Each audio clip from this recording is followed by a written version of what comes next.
Visible Patient est une société de type laboratoire d'analyse d'images médicales qui fournit des solutions qui permettent à ces chirurgiens de préparer un acte chirurgical de façon virtuelle avant l'opération sur la copie virtuelle du patient. Et ce guidage se traduit concrètement par une vision en transparence grâce à des casques qui auraient été augmentés par exemple, ou demain par des robots qui vont opérer automatiquement.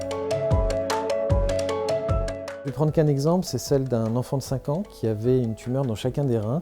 Grâce au logiciel, le chirurgien a pu montrer et simuler avant l'opération qu'il pouvait conserver chacun des 2 reins, mais en partie, bien sûr, une partie de la partie malade étant retirée, ce qui ne semblait pas possible avant. Et cet enfant, aujourd'hui, il vit très bien. Il a eu une seule opération, il n'a pas eu de transplantation. Et si vous le croisez, vous ne pourriez même pas imaginer qu'il a pu avoir ça dans sa vie. Pour aller plus loin, aujourd'hui, on a accès à un développement qui était à la fois un développement informatique, bien sûr, avec la recherche et développement, mais aussi un développement économique en allant chercher une prise en charge par des partenaires que sont les assureurs et les mutuelles.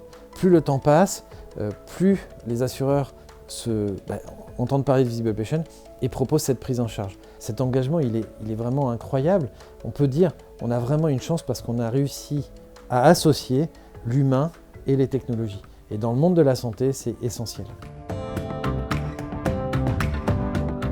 Au-delà de Strasbourg, on est aussi dans une grande région, la région Grand Est, et elle a un avantage, elle est transfrontalière, et la région a très vite compris cette importance stratégique d'être au cœur de l'Europe et d'être en capacité de très vite s'attacher des partenariats avec ces pays frontaliers.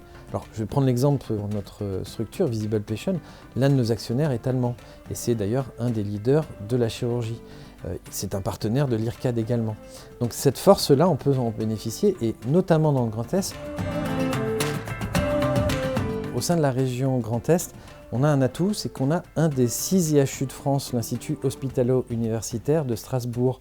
Et cet IHU, donc, il est orienté sur la chirurgie guidée par l'image. Sur les différents territoires, vous avez aussi une vraie dynamique autour des startups. On a également des pôles de compétitivité, notamment à Alsace Bio-Vallée. Vous avez beaucoup de choses comme ça qui sont des fers de lance, très reconnus au niveau national et mondial, et qui peuvent être des vecteurs de progrès et d'innovation sur un territoire comme le nôtre. Alors, si vous ajoutez à ça une dynamique politique à la fois dans les grandes villes, les grandes métropoles et dans la région où les uns et les autres travaillent ensemble, quel que soit d'ailleurs leur parti, et ça c'est très intéressant parce que ce n'est pas toujours le cas ailleurs.